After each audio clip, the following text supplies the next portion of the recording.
इन दोनों के ऊपर 100% क्वेश्चन आएगा ही। तो सभी स्टूडेंट याद रखें कि इन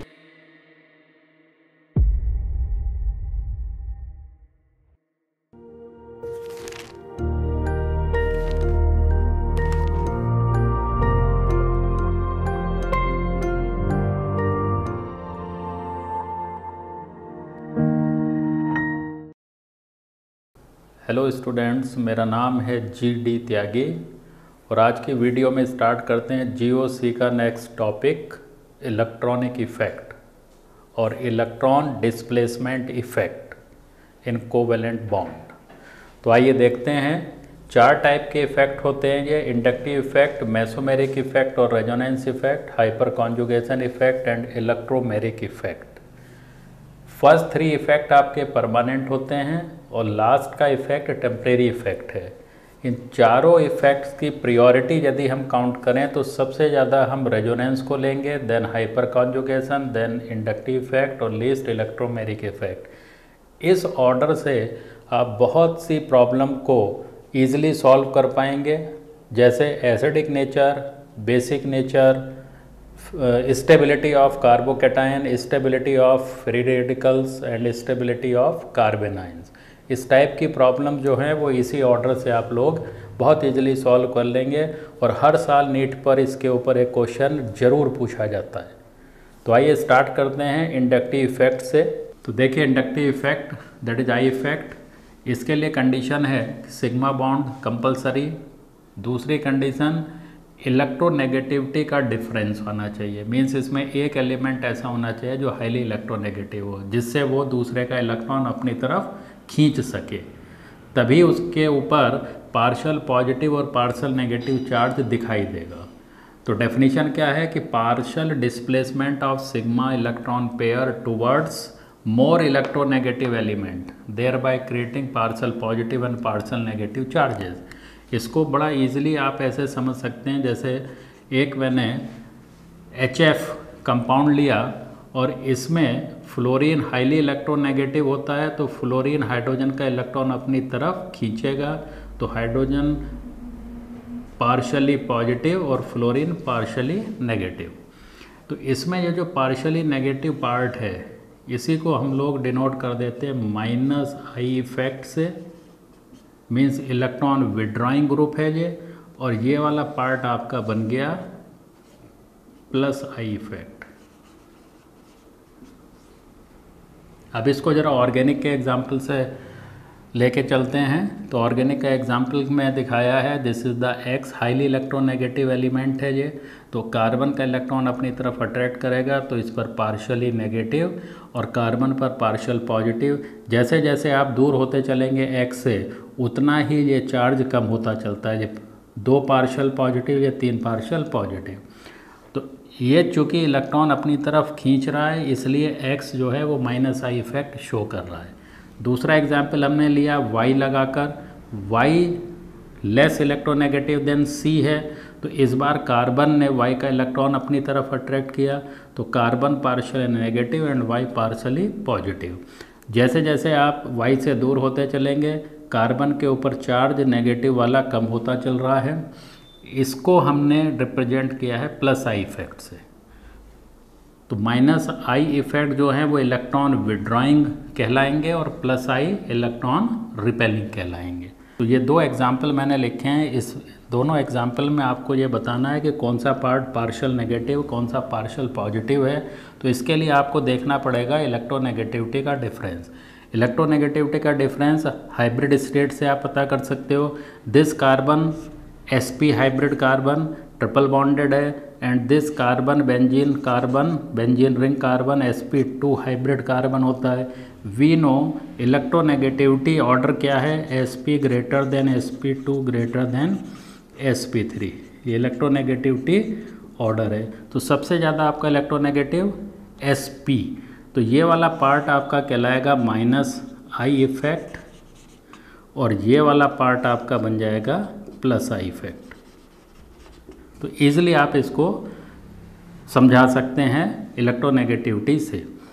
इस वाले एग्जांपल में देखिए, दिस कार्बन सिंगल बॉन्डेड है sp3, दिस sp2, तो इस बार आप लोग इस ऑर्डर के according sp2 greater than sp3, तो ये वाला पार्ट आपका हो गया माइनस आई इफेक्ट शो कर रहा है, और ये वाला पार्ट आपका प्लस आई इफेक्ट शो कर रहा है।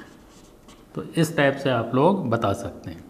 इसी में कुछ पॉइंट मैंने यहाँ लिखे हैं कि it is a permanent effect involving sigma bond, it arises due to electronegative difference. ये देखिए electronegative difference. It is a distance dependent effect, ये भी वेरी इंपॉर्टेंट पॉइंट होता है, डिस्टेंस डिपेंडेंट। इट मीन्स यहाँ आप लोग देखें 1 2 3 3 पोजीशन के बाद फोर्थ पोजीशन आप देख रहे हैं, इन पर कोई भी पार्शल पॉजिटिव या पार्शल नेगेटिव चार्ज नहीं, क्योंकि ये इफेक्ट वैनिश हो जाता है, तो डिस्टेंस डिपेंडेंट है। इन एल्केन्स की बात करते हैं तो एल्केन्स में इंडक्टिव इफेक्ट 0 होता है। क्यों होता है? क्योंकि एल्केन्स जो हैं ये नॉन पोलर होते हैं। नॉन पोलर मीन्स इलेक्ट्रोनेगेटिविटी का डिफरेंस इनमें 0 पाया जाता है। अब बात करते हैं माइनस आई इफेक्ट ग्रुप में कौन कौन से आते हैं, उनका ऑर्डर क्या है। तो यहाँ मैंने लिखा है माइनस आई इफेक्ट ग्रुप और इलेक्ट्रॉन विदड्रॉइंग ग्रुप्स। सबसे पहले NF3 positive greater than NCH3 positive, NH3 positive. तो ये ऑर्डर आपको याद रखना है। इसमें ध्यान ये रखना है कि ये जो तीनों केस आपके पॉजिटिव हैं, तो इसके लिए एक छोटा सा कॉन्सेप्ट है कि ओवरऑल मॉलिक्यूल के ऊपर यदि पॉजिटिव चार्ज है तो वो बहुत अच्छा माइनस आई इफेक्ट शो करता है। नेक्स्ट है प्लस आई इफेक्ट ग्रुप और इलेक्ट्रॉन रिपेलिंग ग्रुप ऑर्डर। इस ऑर्डर में यहाँ आप देख रहे हैं मैंने 2 नेगेटिव वाले स्पीसीज लिए हैं, बाकी 3 degree 2 degree 1 degree methyl deuterium and hydrogen. तो इसमें भी कंडीशन याद रखनी है, यदि किसी भी स्पीसीज़ के ऊपर माइनस साइन आ जाए तो वो बहुत अच्छा प्लस आई इफेक्ट शो करता है। अब यहाँ एक कंडीशन मैंने लिखी है, alkyl group plus I effect, यहाँ ले देख ही रहे हैं आप लोग, एक्सेप्ट विद मेटल। यदि CH3 या एल्काइल ग्रुप मेटल के साथ लग जाए तब वो माइनस आई इफेक्ट शो करता है। कैसे? ये एग्जाम्पल यहाँ देखें, CH3Cu, तो यहाँ पर Cu मेटल है, मेटल पॉजिटिव होती है, तो ये इलेक्ट्रॉन कार्बन Cu का अपनी तरफ अट्रैक्ट करेगा, तो ये पार्शली नेगेटिव एंड ये पार्शली पॉजिटिव। तो इस लाइन का मीनिंग यहाँ से है। या ग्रेगनार्ड रीजेंट आप देख लें, CH3MgBr, in this case Mg metal है तो ये पार्शली पॉजिटिव होगा, और कार्बन जो मोर इलेक्ट्रोनेगेटिव है ये Mg का इलेक्ट्रॉन अपनी तरफ अट्रैक्ट करेगा, इसलिए कार्बन यहाँ पार्शली नेगेटिव। इसके अलावा और कोई केस नहीं होते, बाकी सब में एल्काइल ग्रुप आपका plus I effect he show करता है, केवल मेटल के साथ माइनस आई इफेक्ट शो करता है। ये पॉइंट हमेशा याद रखना है। तो अब देखते हैं एप्लीकेशन ऑफ इंडक्टिव इफेक्ट। आखिर पूरी ऑर्गेनिक केमिस्ट्री में इसका क्या रोल चलता है। तो सबसे बढ़िया है इसमें 2 फेनामिनन जो बहुत इंपॉर्टेंट हैं। पहली है एसिडिक स्ट्रेंथ की और दूसरी हम लोग पढ़ेंगे बेसिक स्ट्रेंथ की। इन दोनों के ऊपर 100% क्वेश्चन आएगा ही, तो सभी स्टूडेंट याद रखें कि इन दोनों को हम बहुत अच्छी तरह समझेंगे। इन पर मैं बहुत सारी प्रॉब्लम्स करवाऊंगा और उन्हीं प्रॉब्लम्स में से आपके पेपर में प्रॉब्लम पूछी जाएगी। तो बहुत गौर से इस पॉइंट को आप समझे ज़रा। एसिडिक स्ट्रेंथ की मीनिंग क्या है, आप लोग पूरी ऑर्गेनिक केमिस्ट्री में याद रखेंगे, जो भी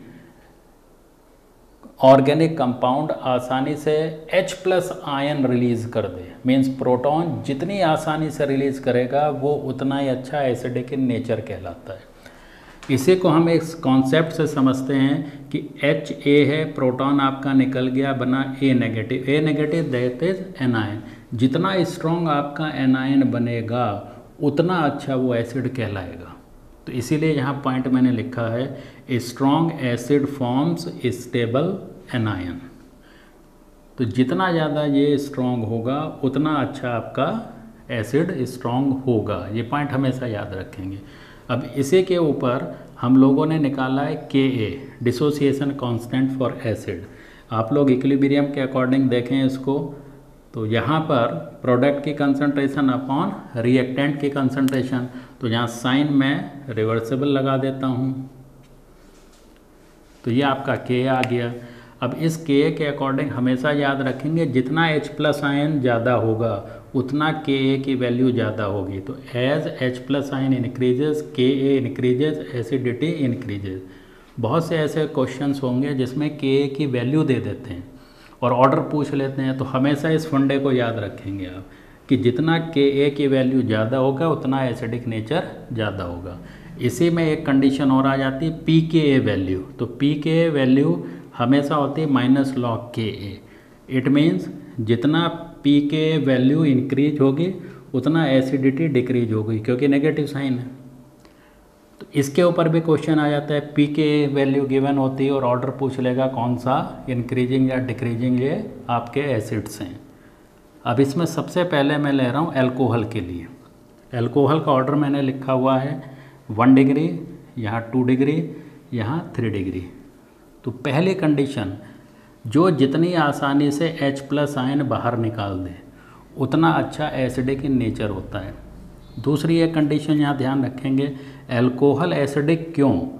तो ये तो बहुत कॉमन पॉइंट है, जो भी H प्लस आयन निकाल दे, लेकिन एक कंडीशन और ध्यान रखेंगे, पोलर O और H के बीच की पोलैरिटी जितनी ज़्यादा होगी उतना अच्छा एसिड होगा।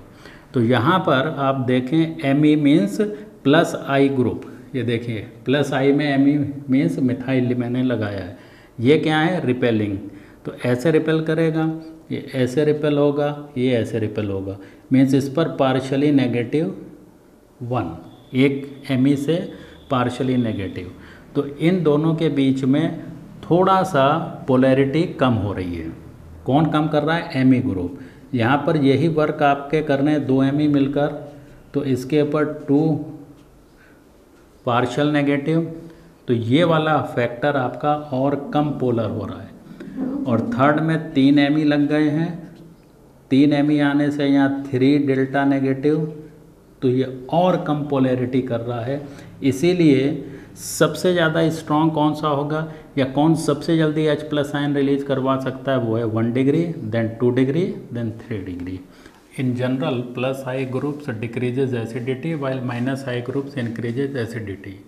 फिनॉल्स के लिए आते हैं हम लोग। फिनॉल क्यों मोर एसिडिक देन अल्कोहल है? तो उसका रीज़न है स्टेबलाइजेशन ऑफ फिनॉक्साइड आयन। अब यहाँ फिनॉल पर हमने कई ग्रुप लगाए हुए हैं और इनका ऑर्डर क्या होगा एसिडिक, इसको आप समझते चलें। जितने ज़्यादा इलेक्ट्रॉन विड्रॉइंग नेचर के ग्रुप्स अटैच होंगे उतना ही ज़्यादा वो एसिडिक इन नेचर होगा, क्योंकि प्रोटॉन बहुत आसानी से रिलीज़ करेगा।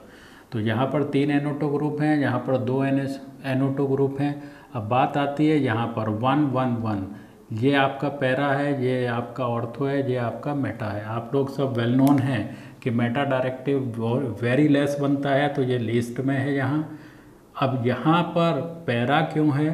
तो उसके लिए सीधा सा आप आंसर देखेंगे कि NO2 ग्रुप जो होता है वो हमेशा याद रखेंगे कि माइनस I इफ़ेक्ट यहाँ शो कर रहा है और साथ में माइनस M इफ़ेक्ट शो कर रहा है। यहाँ पर भी माइनस I और माइनस M इफ़ेक्ट शो कर रहा है, लेकिन यहाँ पर हाइड्रोजन बॉन्डिंग भी फॉर्म कर लेता है। हाइड्रोजन बॉन्डिंग फॉर्म होने से यहाँ से प्रोटॉन आसानी से रिलीज नहीं होता, इसलिए ऑर्थो इफ़ेक्ट जो ऑर्थो नाइट्रोफिनॉल पैरा से लेस है। तो ये ऑर्डर बहुत अच्छा है, याद रखेंगे इसे आप। सेकंड, हमने क्लोरीन की अलग अलग पोजीशन दिखाई हैं। तो यहाँ पर ऑर्थो है, ये मेटा है और ये पैरा है। तो ऑर्डर ज़रूर आपको याद रखना है। हेलोजन के लिए कंडीशन याद रखेंगे कि जो Cl है ये हमेशा माइनस I इफ़ेक्ट शो करता है, और जैसे जैसे डिस्टेंस दूर होती जाएगी उतना इफ़ेक्ट ये कम करता जाएगा। ऑर्थो सबसे नज़दीक है तो जल्दी प्रोटॉन निकलेगा, मेटा सेकंड नंबर पर आया है और पैरा सबसे ज़्यादा दूर है, इसलिए इसका इफ़ेक्ट सबसे कम होगा।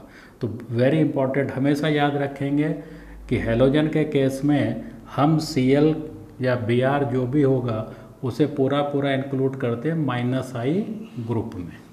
तो यहाँ पर हमने लिया है CH3 ग्रुप को। तो CH3 ग्रुप आप देखेंगे कि मेटा पोजीशन पर है, यहाँ पैरा पर है और यहाँ ऑर्थो पर है। यदि फिनॉल के साथ CH3 अटैच है तो इसका हम जनरल नेम क्रिसॉल भी बोलते हैं। तो मेटा, पैरा एंड आर्थो क्रिसॉल। इसमें हमेशा याद रखेंगे कि जब भी CH3 अटैच हैं तो फिनॉल मोर एसिडिक होगा। अब यहाँ देखें कैसे अरेंज किया गया है, तो फिनॉल के बाद आपका मेटा पोजीशन क्रिसॉल की आई है, फिर पैरा आई है और उसके बाद ऑर्थो आई है। ये भी आपको याद रखना है। नेक्स्ट मैंने लिया है 3 NO2 ग्रुप हैं लेकिन पोजीशन बदल दी हैं। तो इन पोजीशन में ये आपका पिक्रिक एसिड है ही है, जो ऊपर लिया हुआ था। अब यहाँ पोजीशन देखें तो यहाँ पर आप देखें ऑर्थो एंड NO2 पैरा पर है और ये इसके मेटा पर है। यहाँ पर 2 मेटा हैं और एक आपका पैरा है। आप लोग वेल नोन है कि OH ग्रुप जो है वो आर्थो एंड पैरा डायरेक्टिव होता है, तो इसलिए सेकंड नंबर पे ये और लिस्ट पर ये आया हुआ है। इन सभी को हम लोग इस पैटर्न से भी समझा सकते हैं कि -I and -M effect group यदि अटैच हैं तो एसिडिक नेचर आपका इंक्रीज होगा, और +I और +M इफेक्ट अटैच हैं तो एसिडिक कैरेक्टर डिक्रीज होगा। अब आते हैं कार्बोक्सिलिक एसिड के एसिडिक नेचर पर। तो कार्बोक्सिलिक एसिड का एसिडिक नेचर डिपेंड करेगा किस पर? Resonance stabilization of carboxylate ion. यहाँ पर फिनॉक्साइड आयन था, यहाँ कार्बोक्सिलेट आयन होगा। इसमें भी कंडीशन यही आई है, एसिडिक नेचर कब इंक्रीज होगा? -I और -M इफेक्ट ग्रुप अटैच होंगे तो एसिडिक नेचर इंक्रीज करेगा, और +I और +M अटैच होंगे तो एसिडिक कैरेक्टर डिक्रीज होगा। कुछ एग्जाम्पल्स लिए हैं मैंने। पहले मैंने हेलोजन सीरीज लगाई है, आप लोग वेल नोन है। फ्लोरीन हाईली इलेक्ट्रोनेगेटिव है, इलेक्ट्रॉन अपनी तरफ अट्रैक्ट करेगा। ये -I इफेक्ट ग्रुप चालू हो गए, उतनी ही जल्दी ये प्रोटॉन रिलीज होगा। फिर इलेक्ट्रोनेगेटिविटी क्लोरीन की है तो ये इससे थोड़ा कम। फिर Br आ गया, ये इससे थोड़ा कम। फिर I आप देख रहे हैं ये। तो प्रोटॉन सबसे जल्दी कौन निकालेगा? Fluorine, then chlorine, then bromine, then iodine, और उसके बाद ये मैंने लिया CH3 group. CH3 group electron repelling होता है, तो O और H के बीच के बॉन्ड को ये थोड़ा सा स्ट्रॉन्ग बनाएगा। इट मीन्स पोलैरिटी डिक्रीज करेगा, तो प्रोटॉन आसानी से रिलीज नहीं होगा, इसलिए लीस्ट है एसिडिक नेचर में एसिटिक एसिड। सेकंड एग्जांपल इसमें देखें, 3 हेलोजन ग्रुप लगे हैं तो तीनों ये विड्रॉइंग नेचर के हैं, उतनी ही जल्दी प्रोटॉन रिलीज करेगा। यहाँ 2 अटैच हैं और यहाँ पर 1 अटैच है, तो ये ऑर्डर आपको ध्यान रखना है। और लीस्ट ये आपका फिर एसिटिक एसिड है, ये +I ग्रुप है। ये -I, ये +I, और हम लोग जानते हैं कि -I जो है वो एसिडिक कैरेक्टर बढ़ाता है और +I एसिडिक कैरेक्टर डिक्रीज करता है। नेक्स्ट एग्जांपल देखें, यहाँ पर मैंने FF लगाए हुए हैं लेकिन उनकी पोजीशन चेंज की हुई है। तो फंक्शनल ग्रुप से attach carbon alpha, then beta, then gamma. जैसे जैसे आप डिस्टेंस बढ़ाते जाएंगे एसिडिक कैरेक्टर कम होता जाएगा। डिस्टेंस किसकी? इलेक्ट्रॉन विड्रॉइंग ग्रुप की। यहाँ बिल्कुल नज़दीक अटैच है COH से, फिर 1 और कार्बन बीच में आ गया और यहाँ पर 2 कार्बन और बीच में आ गए हैं। तो जैसे जैसे लेंथ बढ़ेगी एसिडिक कैरेक्टर डिक्रीज होगा। ये बड़ा अच्छा एग्जांपल है, यहाँ पर मैंने Cl लगाया है, OH लगाया है और ये एसिटिक एसिड है। हम लोगों ने पीछे +I और -I इफेक्ट में ऑर्डर देखा था, उस ऑर्डर में आप देखेंगे फ्लोरीन जो है वो ज़्यादा अच्छा इलेक्ट्रॉन विड्रॉइंग नेचर होता है, OH कम है, इसलिए Cl जो है ये पूरा का पूरा -I इफेक्ट शो करेगा, पूरा का पूरा -I इफेक्ट लेगा, और ये कंपैरेटिवली इससे काफ़ी लेस I इफेक्ट लेगा, तो लेस -I इफेक्ट। और ये आप जानते ही इलेक्ट्रॉन रिपेलिंग होता है। नेक्स्ट एग्जांपल देखें, फॉर्मिक एसिड, एसिटिक एसिड और ये 3 कार्बन का एसिड। तो फॉर्मिक एसिड सबसे ज़्यादा, क्योंकि इसके पास कोई भी इलेक्ट्रॉन रिपेलिंग ग्रुप नहीं है। यहाँ 1 रिपेलिंग ग्रुप है, यहाँ 2 बड़े रिपेलिंग ग्रुप लग गए हैं, तो इसीलिए एसिडिक कैरेक्टर कम है। नेक्स्ट आ जाएं, ट्रिपल बॉन्ड, डबल बॉन्ड और सिंगल बॉन्ड। तो इसमें कैसे पता करेंगे कि एसिडिक कैरेक्टर सबसे ज़्यादा ट्रिपल बॉन्ड का है? तो उसके लिए आप उस कार्बन को जो COH से जुड़ा हुआ है वो कौन सी हाइब्रिड स्टेट में है, तो this carbon sp hybrid state, this carbon sp2 and this carbon sp3। और हम लोग जानते ही हैं कि एसिडिक कैरेक्टर के लिए डिपेंड करता है S कैरेक्टर किसका ज़्यादा, तो S कैरेक्टर सबसे ज़्यादा sp का होता है, तो वही आपका ज़्यादा एसिडिक इन नेचर होगा। तो पहले sp then sp2 than sp3, तो triple bond greater than double bond greater than single bond. Next example देखिए, formic acid, benzoic acid and acetic acid. यहाँ पर एक पॉइंट आपको याद रखना है, this benzoic acid is aromatic acid. तो एरोमेटिक एसिड जो हैं वो एलिफेटिक एसिड से मोर एसिडिक होते हैं। केवल और केवल एक ये एक्सेप्शनल केस है which is formic acid. Formic acid benzoic acid से ज़्यादा एसिडिक होता है, तो बहुत अच्छा एग्जाम्पल है जी। नेक्स्ट एग्जाम्पल देखिए, COH single bond COH oxalic acid है जी। नेक्स्ट इन दोनों COH के बीच में एक CH2 आ गया है, और नेक्स्ट में देखिए 2 CH2 आ गए। जैसे जैसे CH2 इंक्रीज करेंगे एसिडिक नेचर डिक्रीज होगा। ये बड़ा इंपॉर्टेंट पॉइंट लिखा हुआ है, इंक्रीजिंग एसिडिटी ऑर्डर ग्रुप्स। ये NCERT बुक के अकॉर्डिंग ही लिखा गया है। pH less than I less than Br less than Cl less than F less than Cn less than NO2 and less than CF3। तो ये ऑर्डर आपको याद रखना है। NCERT बुक बहुत अच्छी तरह करनी है।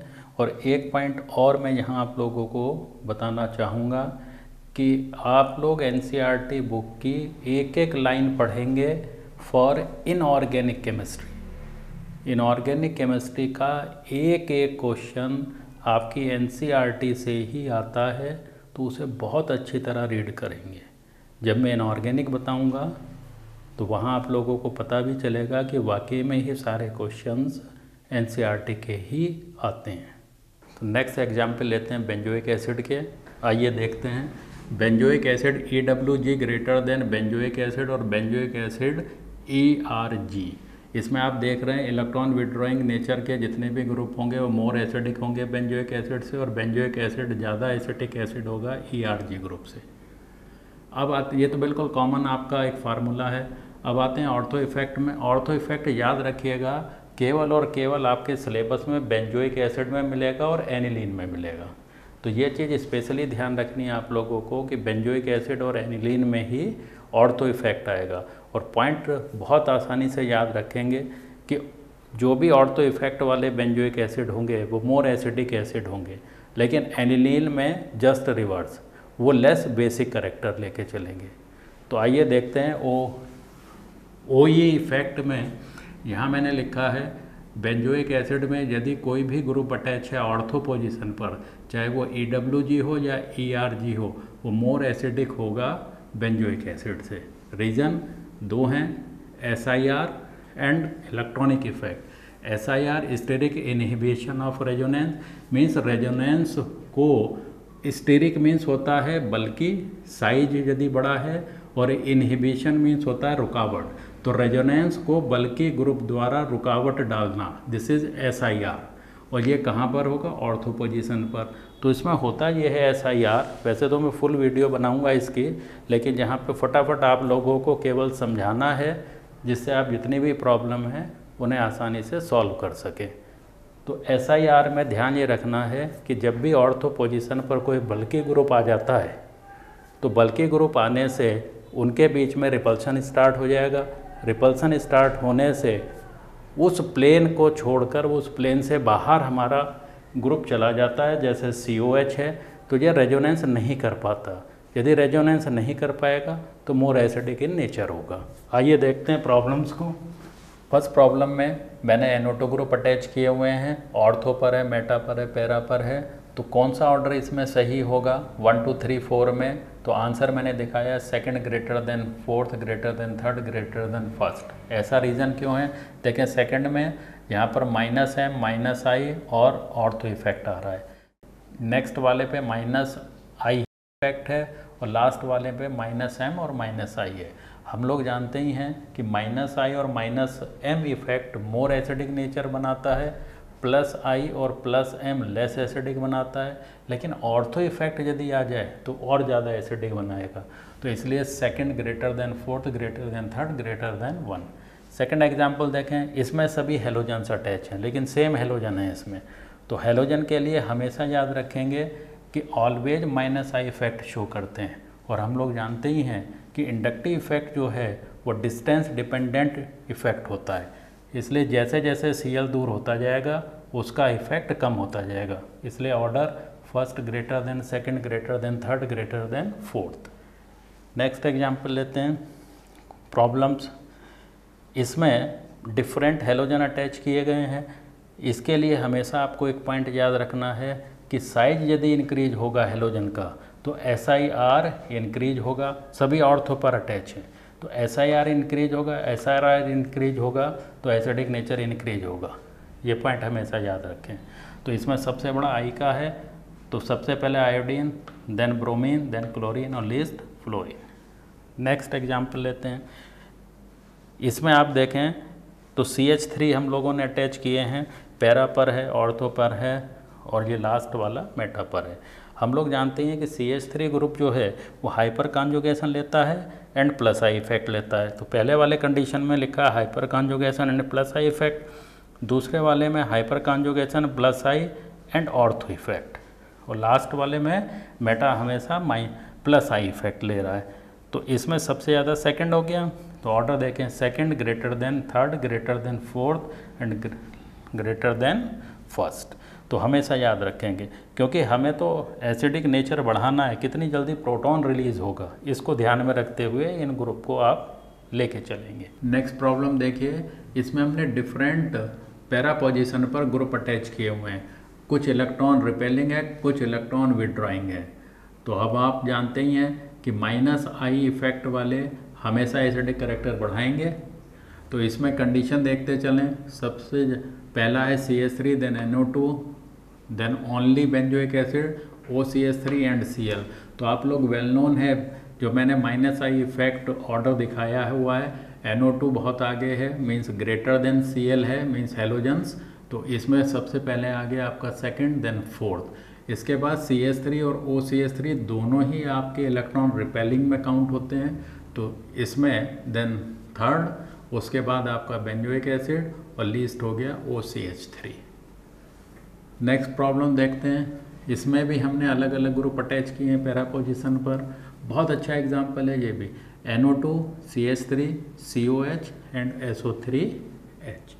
हमेशा याद रखेंगे कि यदि COH और SO3H लगेगा तो सल्फोनिक एसिड जो है वो ज़्यादा एसिडिक नेचर का होता है, ऑलवेज रिमेंबर। क्यों ऐसा होता है, उसका रीज़न है कि ये बनाता है 3 इक्विवेलेंट RS और ये बनाता है 2 इक्विवेलेंट RS, इसलिए SO3H ज़्यादा एसिडिक एसिड होता है। तो इसमें आप देखें, सबसे पहले आपका फोर्थ आ गया, देन नाइट्रो ग्रुप आ गया, उसके बाद थर्ड आ गया, और लिस्ट में ये आ गया। याद रखेंगे CH3 ग्रुप तो इलेक्ट्रॉन रिपेलिंग है, प्रोटॉन इजीली रिलीज नहीं करेगा, और COH ग्रुप जो है विड्रॉइंग है लेकिन लेस विड्रॉइंग में आता है ये, यदि आप -i इफेक्ट वाली टेबल देखेंगे। नेक्स्ट प्रॉब्लम देखें। इसमें हमने ऑर्थो पोजीशन पर 2 OH लगाए हैं, इसमें 1 लगाया है, और यहाँ पोजीशन अलग अलग कर दी है। यहाँ पर मैंने हिंट लिख दिया है कि फर्स्ट और सेकंड ये जो दोनों एग्जाम्पल हैं इसमें हाइड्रोजन बॉन्डिंग बनती है, इंट्रामॉलिक्यूलर हाइड्रोजन बॉन्डिंग। तो ऑर्थो पर जितने ज़्यादा OH ग्रुप अटैच हो जाएंगे उतनी हाइड्रोजन बॉन्डिंग बढ़ेगी, उतना ही अच्छा एसिडिक नेचर होगा। तो याद रखें, फर्स्ट सबसे पहले है, देन सेकंड, इसके बाद थर्ड एंड फोर्थ। बहुत अच्छा एग्जाम्पल होता है ये भी। इसमें यहाँ मैंने मेंशन भी किया हुआ है, इनमें हाइड्रोजन बॉन्डिंग हो रही है, इस वाले में -i है और इसमें +m एंड -i। तो +m ज़्यादा है इसलिए लीस्ट फोर्थ है। ये 8th प्रॉब्लम यदि आप देखें तो बहुत अच्छी प्रॉब्लम है अपने आप में। एक ही पूरा कंपाउंड है लेकिन इस पूरे कंपाउंड में हमने COH अलग अलग जगह पर अटैच किए हुए हैं।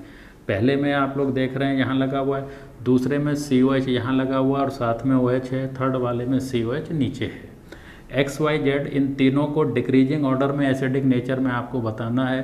तो यहाँ पर आप देखें सबसे ज़्यादा एसिडिक नेचर वाई होगा, क्योंकि ये ऑर्थो इफेक्ट बता रहा है, तो वाई में मैंने लिख दिया ऑर्थो इफेक्ट। उसके बाद एक्स और जेड बचे। एक्स जो है उसके बाद आता है, क्यों आता है?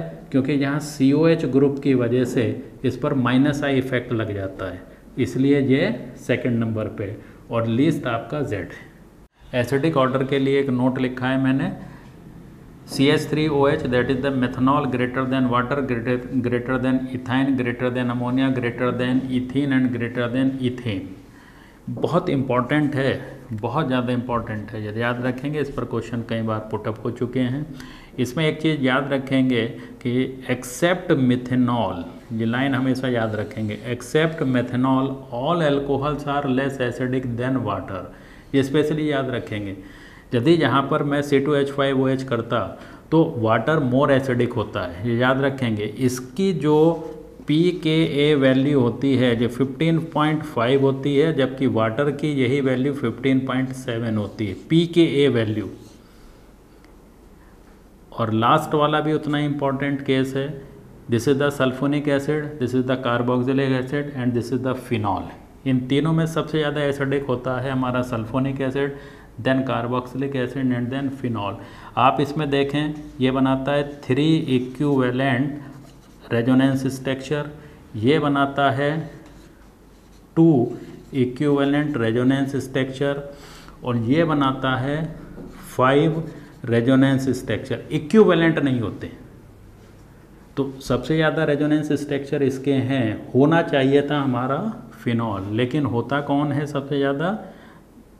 आपका sulphonic acid, then carboxylic acid और लीस्ट में फिनॉल।